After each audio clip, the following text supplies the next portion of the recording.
How does anyone listen to that guy? KSI.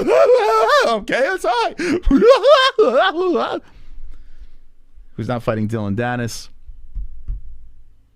Probably a really nice guy. I'm just watching this KSI as he's talking to Ariel. Every other question is every other fucking question, like, KSI is just like, I don't know what he's doing. He's making this noise. I'm not sure if it's a fucking laugh or if it's like he's having a seizure. I have no idea what this guy's doing. I'm like, he looks like a nice guy. He looks happy. But I don't know what the hell he's laughing at. Orthodox. It just, nah. I get it. Prime. Sorry.